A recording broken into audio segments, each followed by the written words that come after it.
처음부터 다 같이 계속하시겠습니다. 시작. 그런즉 나무가 너희는 지혜를 얻으며 세상에 생각하느라 너희는 무엇을 받았을지어다. 여호와를 경외함으로 섬기고 너희가 즐거워할지어다. 그래야 그에게 임하시라. 그렇지 아니하면 진노하심으로 너희가 그에서 망하나니 그의 진노가 독하시리라. 여호와께 피하는 모든 사람은 다 복이 있도다.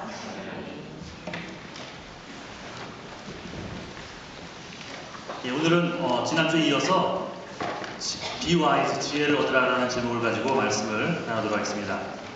2005년에 여기 계셨던 분들 한번 손 들어보세요. 2005. 혜정 집사하고 이성영 자매는 잘하면 알지는 모르겠어요. 그때 제가 그 영어 공부를 한창 한다고 막 그 신문도 구독하고 볼 때인데 그때 났던 기사 얘기를 했는데 그 얘기를 잠깐 좀 하려고 합니다. 2005년에 라체스터에 사는 로리 브루노라는 여인에게 생긴 일이에요. 당시 그녀에게 4살짜리 엘리사라는 딸이 있었습니다. 엘리사. 한번 사진 잠깐 볼까요? 너무 예쁘게 생겼죠? 예, 그 가족이고요. 그 부모님이고. 그런데 안타깝게도 이 엘리사가 뇌암에 걸려서 케모세라피를 받고 있던 중이었습니다. 딸이 뇌암 판정을 받고 치료가 시작되면서 이들 부부의 생활에도 큰 변화가 있고 자식이 아프면 그냥 모든 삶이 다 흐트러져 버립니다.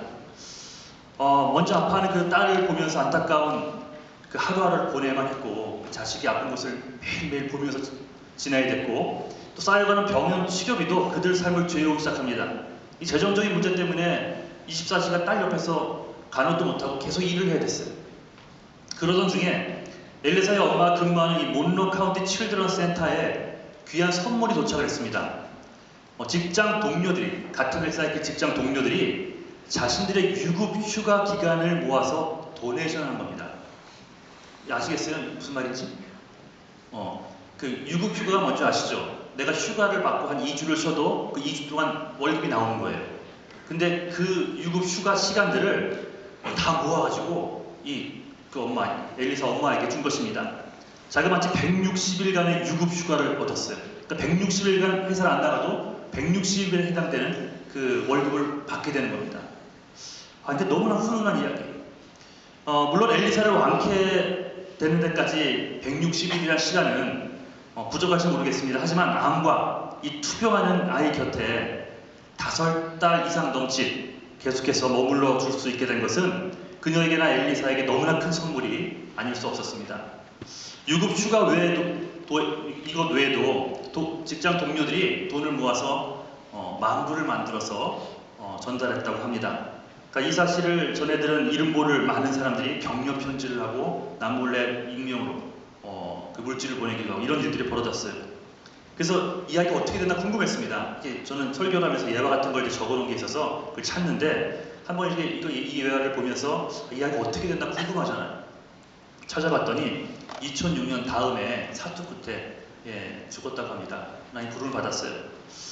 하지만 이 엘리사를 기억하는 많은 사람들이 엘리사's Angels Foundation을 만들어서 지금까지도 고통당하는 똑같은 종류의 그 아이들과 그 부모를 재정적으로 여러 가지 모습으로 돕는 그 역할을 지금까지도 이어가고 있더라고요. 세상이 참 어두워져 가고만 있습니다. 뉴스만 틀어도 거의 80%가 사건, 사고, 범죄입니다. 그러다가 좋은 얘기가 하나 있으면 앵커가 오랜만에 좋은 얘기 하나 전하겠습니다. 정말 모든 것이 어두운 이야기뿐이니까. 이렇게 세상이 어두워져 가고 있습니다. 하지만 그것에 못지않게 수많은 사람들이 불행한 환경에서 힘들어하는 사람들을 돕는데 앞장서고 있습니다. 예수를 믿든 안 믿든 다 떠나서 그저 안타까운 마음이나 격려를 해주는 데 그치지 않고 자신들의 유급휴가까지 기부한 로리의 동료들의 모습이나 또 엘리사가 죽은 후에도 그냥 많은 것이 아니라 이와 같은 아이들을 돕기 위해 기부재단에 힘을 실어주는 이런 소식들을 접하니까 참 제 마음이 다 훈훈해지는 것 같습니다. 세상 사람들도 나름대로 자기들이 해야만 하는 그런 착한 일들을 행하며 살아갑니다. 예수를 믿지 않는 사람들도 자신이 가진 것을 힘들게 살아가는 사람과 나눠야 된다는 것을 알고 살아갑니다. 그렇다면 예수 믿는 여러분과 저의 모습은 어떠하겠습니까? 적어도 그들보다는 나아야 되지 않겠습니까? 아니, 적어도 그들만큼은 해야 되지 않겠습니까?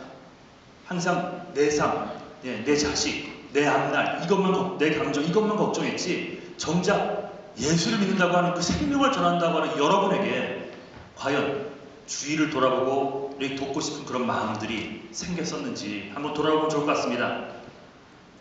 우리들의 그 크리스찬들의 모습이 다 그런 건 아니지만 대부분 또 한국 같은 데서는 더더욱 기독교인들의 모습이 좋은 쪽으로 인식이 되는 것 같지는 않습니다. 물론 다 그런 것은 아니지만 남을 위해 어떻게 도움을 살까보다는 정말 내 유익과 내 안전을 먼저 챙기는 우리 크리스찬들의 모습을 발견합니다. 그러니까 조금만 문제, 아주 작은 문제만 터져도 쉽게 정죄하고 등을 돌려 아주 원수가 되어버려요. 그리고 자신이 눈밖에 난 사람은 평생 그렇게 무시하고 살아갑니다. 무섭죠? 오히려 예수 믿는 사람들이 정죄해버리면 그 정죄한 사람 보지도 않습니다. 평생 원수가 되어버리는 거예요. 쉽게 용서하지 않고 늘 나만 옳고 너는 틀렸다는 사고로 살아가며 행동보다는 항상 말만 앞서는 자기 모습이 이꼴 크리스찬이 되어버렸습니다. 뭐가 문제일까요, 여러분? 뭐가 기술적인 문제일까요? 교회 제도가 문제일까요? 뭐가 문제일까요? 기본이 문제라는 기본. 또다시 기본 이야기를 하지 않을 수 없어요. 기본이 부실해서 그렇습니다. 기본이 없어서 그래요. 그래서 세상 속에 나아가 예수 그리스도를 믿는 자로서 빛과 소금의 역할을 감당하기 위해서는 다른 게 아니에요, 여러분. 먼저 하나님과의 관계를 바로 세워요. 매 순간 하나님과의 관계부터 바로 세워야지 이런 일들도 가능해진다는 겁니다. 지난주에 하나님의 그 손바닥에 새겨놓은 그 칙령에 대해서 살펴봤습니다. 누구도 지울 수 없는 두 가지 진리를 하나님이 선포하셨습니다. 첫 번째는 너희는 내가 사랑하는 딸, 아들이라는 거예요. 내가 뭘 했기 때문에 스펙을 쌓아서 그게 아니라 하나님은 우리 있는 모습 그대로 우리를 아들로, 우리를 딸로 여기신다는 것입니다. 하나님 그토록 우리에게 알려주고 싶은 것이 다른 게 아니에요. 내가 너희의 아버지인 걸 아느냐, 너희가 나의 사랑받는 자녀인 걸 아느냐, 이거 알려주고 싶은 겁니다. 힘들 때마다 그냥 부를 수 있고 찾을 수 있고 안길 수 있는 그 아버지, 그분이 바로 세상을 만드신 창조하신 하나님 아버지라는 사실을 기억해달라고 말씀하십니다. 두 번째는 그 아버지에게 이제 우리가 간구해야 된다는 거예요. 자녀와 아버지의 관계란 간구하고 응답하는 관계입니다. 아버지 대신 하나님은 자녀된 우리가 하나님 앞에 기도하지 않는 것을 원통히 하시면서 우리에게 말씀하십니다. 이제 구하라는 거예요. 이제 제발 기도하고 간구하라는 거예요. 내가 너에게 승리를 주겠다고 약속하십니다. 이것이 하나님과 자녀된 우리와의 관계예요. 이것이 바로 우리 신앙의 여러분 출발이 되는 겁니다. 내가 누군지, 하나님이 누군지, 그러니 내가 구함에 살아야 되는 것. 이제 그런 깨달음을 얻은 우리가 해야 할 일이 이제 오늘 본문에 나옵니다. 자, 10절 한번 읽어볼까요? 시작. 그런즉 군왕들아 너희는 지혜를 얻으며 세상의 관원들아 교훈을 받을지어다. And David gave the test. 뭐죠 이게? 자, 하나님 앞에서 지혜를 얻는 것, 말씀을 통해 교훈을 받는 것. 자, 여기 집중하시고요. 자, 그렇다면 우리가 붙들어야 될 그 지혜의 내용이 뭘까요, 여러분? 지혜라는 게 딱 안 와닿잖아요. 그 지혜가 뭘까요? 그 교훈의 내용은 뭡니까? 어떻게 사는 것이 지혜롭게 사는 것입니까? 특히 자녀가 있는 분들, 또 앞으로 자녀가 생길 분들, 우리 청년들은 마찬가지고, 특히 자녀가 있는 분들은 어떻게 자녀를 양육해 왔으며 앞으로는 어떻게 자녀를 양육할 것인가, 이런 거 고민 안 하십니까? 공부를 잘해서 SAT 성적을 높이는 것도 중요하고, 대학 가서 좋은 친구들을 사귀는 것도 참 중요하고, 또 건강을 위해서 꾸준히 운동도 해야 되고, 세상 가운데 나쁜 의미가 아니라 줄을 잘 서는 것도 필요합니다. 하지만 자식이 그렇게만 살면 기쁠 것 같습니까? 그럴까요? 그게 전부입니까? 뭔가 빠진 것 같고 뭔가 허전하고 불안하지 않습니까? 아이들이 자녀들이 하나님께 복을 받고 못 받고는 출세나 물질이나 명예나 이런 명성함에 달려있지 않습니다. 진정 그 아이들을 사랑한다면 하나님이 허락하신 지혜가 있어요. 그 하나님이 허락하신 지혜를 따라 살 수 있도록 만들어주는 것이 믿음의 부모들이 해야 할 일입니다. 이것이야말로 부모된 자들이 자녀들에게 가르쳐야 할 첫 번째 책임이에요. 그렇기 위해서는 바로 부모가, 여러분들이 먼저 지혜를 따라 사는 모습을 보여줘야 됩니다. 그 지혜의 내용이 11절에 나옵니다. 다시 한번 읽어볼까요? 자, 시작. 여호와를 경외하고 섬기고 떨며 즐거워할지어다. 남녀노소를 막론하고 우리 모두에게 필요한 것은 하나님이 주시는 지혜예요. 그 지혜는 뭐라 그러니까 여호와를 경외하는 거라 합니다. 여호와를 경외. 그게 지혜를 얻는 길이랍니다. 자, 원영 그 하나님을 경외 한번 해봐. 한번 해봐 여기서. 하나님 경외해 보려니까. 재현아, 하나님을 경외해봐. 하나님을 경외하는 건 지혜의 근본이래요. 경외하는 지혜가 쏟아져 나온대. 경외하고 하는 거야. 이렇게 수없이 우리가 많이 이 경외란 말 듣지만 경외가 뭔지 모르고 생각합니다. 한편으로는 뭐 기쁨으로 섬기고 한편으로는 하나님 두려운 마음으로 섬기라 뭐 이런 뜻도 있습니다. 예. 자, 9장 10절에도 보니까 여호와를 경외하는 잠언서 9장 10절에 보면 여호와를 경외하는 것이 지혜의 근본이라 말씀하죠. 성경이 말하는 그 지혜가 뭐 세상 노하우나 성경을 성공의 매뉴얼 같은 게 절대 아니에요. 하나님을 경외할 줄 알면 그 사람이 지혜로운 사람이라고 합니다. 하나님을 두려워할 줄 알면 그게 지혜로운 사람이라고 하는데 바로 그 그 경외하는 삶이 무엇인지 하나님 경외한다는 게 뭘까요? 하나님 두려워하면 됩니까? 벌벌 떨기만 하면 되는 겁니까? 하나님 앞에서 공경, 리스펙트만 하면 되는 겁니까? 성경은 여러분 뭐든지 성경으로 풀어야 됩니다. 성경에 답이 다 나와 있어요. 성경을 읽다가 해결되는 문제들이 너무나 많습니다. 잠언서 8장 13절 읽겠습니다. 자, 시작. 여호와를 경외하는 것은 악을 미워하는 것이라. 하나님을 경외한다는 것은 추상적인 얘기가 아니에요. 하나님을 경외하며 산다는 것은 구체적으로 성경에 나와 있는 하나님이 싫어하시는 악을 나도 미워하고 사는 겁니다. 그것이 경외하는 것이고요. 그런 자들에게 세상을 흉내낼 수 없는 지혜가 허락된답니다. 세상 속에서 빛과 소금의 역할을 감당하려 하는 여러분과 저에게 어떠한 선행들보다 먼저 필요한 것이 바로 악을 미워하는 마음이에요. 여러분, 죄악을 미워하는 마음들이 과연 있습니까? 여러분들이 행하는 그 죄악들 가운데 그것을 미워하며 살려고 하는 그런 마음은 갖고 싶으십니까? 아버지 되신 하나님이 그 악들을 미워하시기 위해 그 죄악은 여러분과 하나님과를 멀어지게 만드는 유일한 것입니다. 그래서 하나님은 그걸 혐오하도록 싫어하십니다. 그렇게 아버지 되신 하나님이 악을 미워하시기에 그의 자녀된 우리 또한 악을 미워하며 사는 것은 마땅한 것입니다. 진정 하나님을 사랑하십니까? 진정 하나님이 계신다는 것을 믿는다면 그런 사람들은 하나님이 그토록 싫어하는 것, 악을 멀리하고 미워하며 살기로 작정해야 합니다. 그렇다면 하나님이 미워하시는 악이 뭘까요? 그것도 성경에 나와요. 자, 잠언서 8장 13절 시작. 여호와를 경외하는 것은 악을 미워하는 것이라. 나는 교만과 거만과 악한 행실과 폐역한 거짓된 입을 미워하느니라. 첫 번째는 교만과 거만. 교만과 거만. 그 어원은 같습니다. 굳이 구분을 하자면 교만은 마음과 연관이 있고요. 거만, 에러건, 이 거만은 행동, 태도와 연관이 있습니다. 그냥 그 루트는 같아요. 아무튼 교만과 거만은 스스로를 높이는 행위입니다. 나 중심. 요즘 세븐데들리신 어저께 바로 그 교만에 대한 첫 번째 그 세븐데들리신의 첫 번째 교만에 대한 걸 했습니다. 네, 이것의 우두머리가 되는 그 최악의 죄악이 바로 교만이에요. 그래서 이 교만을 모든 악의 루트라고 얘기하고요. 뿌리, 그 다음에 헤드쿼터란 말까지 합니다. 이 교만이 그 교만만 해결돼도요, 해결될 죄악들이 너무나 많습니다. 자, 야고보서 4장 6절 시작. 그러나 더욱 큰 은혜를 주시나니 그러므로 이르렀을 때 하나님이 교만한 자를 물리치시고 겸손한 자에게 은혜를 주신다. 사실 이런 성경 구절은 없었으면 좋겠어요. 사랑의 하나님이라고 하잖아요. 근데 그 사랑의 하나님이 물리치는 사람이 있대요. 아니, 그런 사람이 있나요? 있답니다. 성경이 말하고 있어요. 교만한 자. 교만한 자. 어느 순간에서든 자기를 스스로 높이는 자, 하나님 없이도 할 수 있다고 생각하는 자들은 하나님의 물리치심을 피할 길이 없습니다. 물론 마지막 호흡이 닿는 순간까지 또 기회를 주시기도 하십니다. 일단 그 죄악에 빠지게 되면 참 헤어나기 힘듭니다. 그 매 순간 기도해야 됩니다. 우리.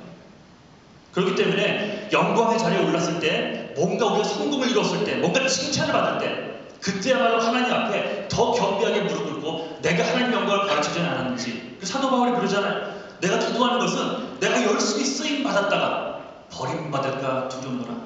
왜? 쓰임은 받았는데 교만해진 마음 때문에 나는 버림받을까? 오히려 더 겸비한 마음으로 회개한다 말합니다.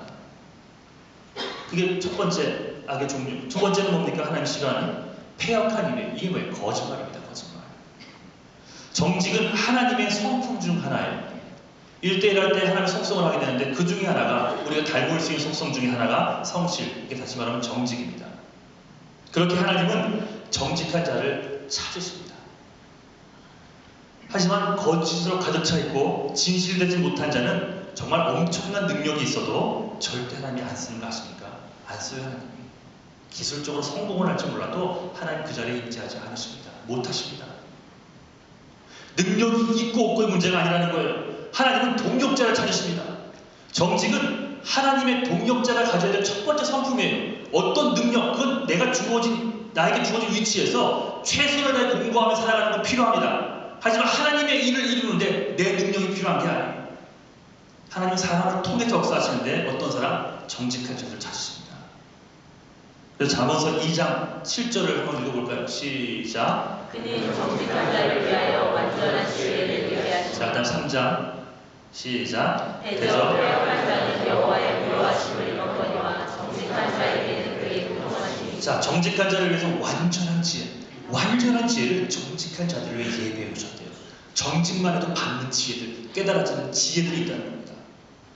그리고 또 하나는 정직한 자의 그 교통하심, 커뮤니케이트. 예.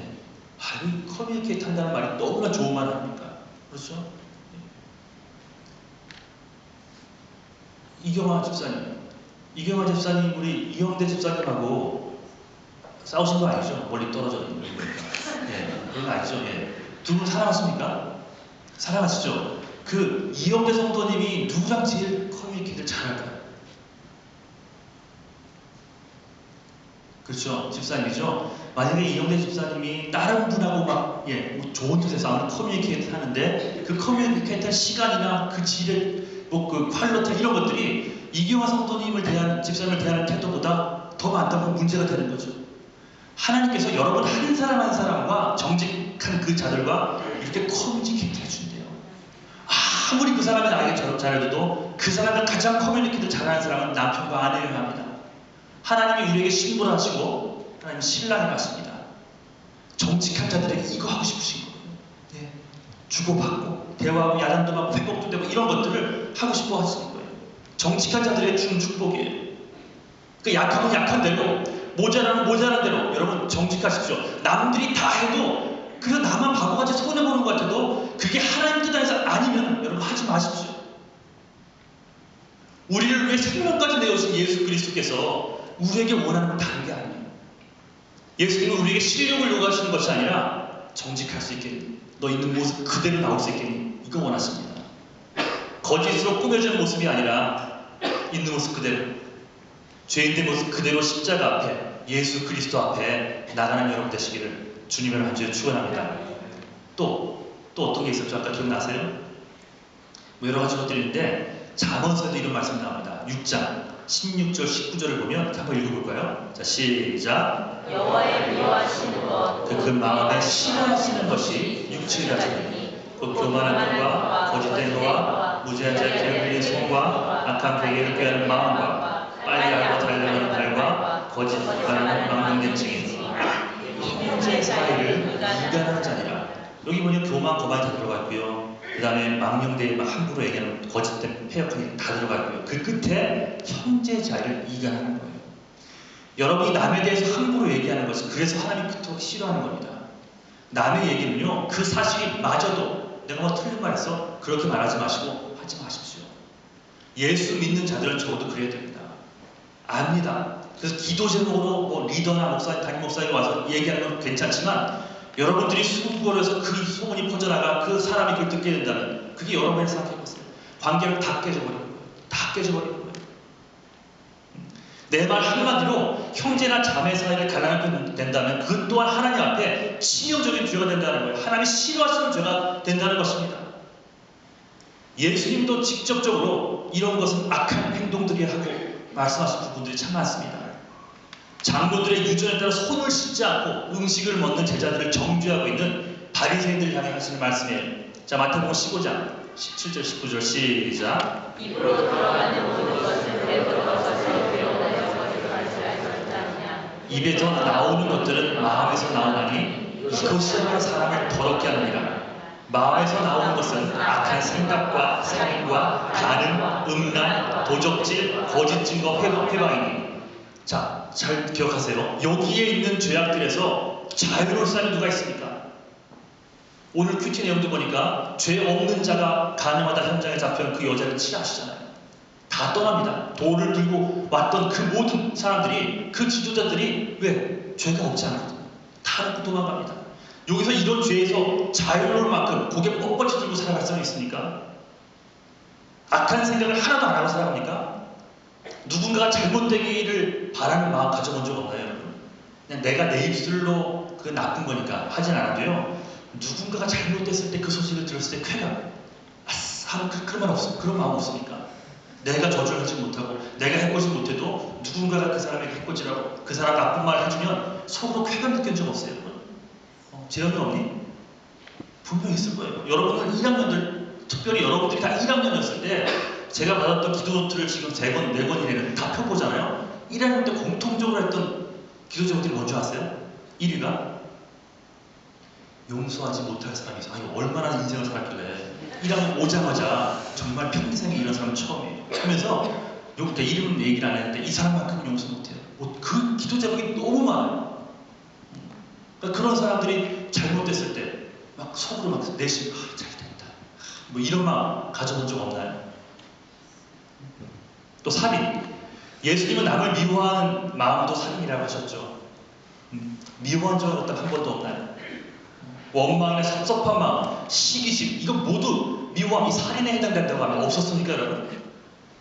나는 이 죄에서 자유하다고 말할 수 있는 사람 손 들어보세요. 하나도 없습니다, 여러분. 또 간음과 음란. 요즘처럼 은밀하게 조심스럽게 음란에 빠져 살 수 있는 시대는 없는 것 같습니다. 저 원영아, 너 한 번도 성의 사이트 안 들어갔어? 이런 거 대답하면 안 되지, 그치? 너 가만히 있으면 돼. 네, 우리 형제들 눈이 동그랗잖아. 귀까지 빨개지네. 네. 한 번도 이렇게 우리가 웃고 있지만 이 죄악의 문제만은 심각한 건 없어요. 이 음란의 죄악, 이건 모든 걸 다 깨버립니다. 자매들 웃고 있죠? 자매들 자유한가요? 예. 자매들은 깨끗합니까? 희지야 깨끗하니 너는? 대답 못하잖아요. 보세요. 예. 그러니까 여러분 이 죄에서도요 자유로울 사람은 아무도 없습니다. 자매는 형제에 대해, 형제는 자매에 대해 한 번도 요상한 생각을 안 했다면 그냥 성인입니다. 그 사람. 예쁘고 글래머스한 자매가 지나가니까 거기가 돌아가야 안 돌아가요? 돌아가요. 2초까지 괜찮습니다. 3초가 넘어가도록 이렇게 집중을 했다면 그건 이제 죄악이 됩니다. 성경에는 없는 말이지만 그런 것 같아요. 형제는 자매는 다르니까 왜 남의 식스팩 같은 거 이렇게 막 관심을 그렇게 하고 그 남의 그냥 뭐요 그 뭐죠 몸 그 뭐라 그럴까 살이잖아요. 뭐라 그래야 되지? 옷을 입은 모습이 아니라 식스팩은 눈으로 봐야 되잖아요. 그 살을 속살을. 아니 그런 거 생각하면서 기뻐하는 자매들, 하면서 막 감탄하는 자매들, 그 자매들한테 묻고 싶습니다. 예, 하나님 말씀하신 이 음란의 죄에서 자유한 것 같습니까? 여러분 없습니다. 그러니까 이 죄에서도요 벗어날 사람은 아무도 없다는 거예요. 도적질, 남의 것이 좋습니다. 실제로 남의 것을 훔치는 것은 말할 것도 없거냐. 남의 것을 탐하는 마음부터가 벌써 그건 탐심, 도둑질하는 것 똑같다고 얘기합니다. 그리고 거짓 증언하는 것, 그 남을 비방하는 것까지. 우리가 예수 그리스도의 십자가 앞에 나와 목숨 걸고 회개해야 될 죄악들이 바로 이런 죄악들입니다. 철저하게 회개하는 것이 하나님을 경외하는 것이고 이렇게 경외하는 자들에게 하나님이 하늘의 지혜, 정말 세상이 부러워하고 궁금해하는 그 지혜를 허락한다고 말씀합니다. 이렇듯 성경은 하나님이 싫어하시고 혐오하는 수많은 악들에 대해 증거하고 있습니다. 그러니 말씀을 안 읽으니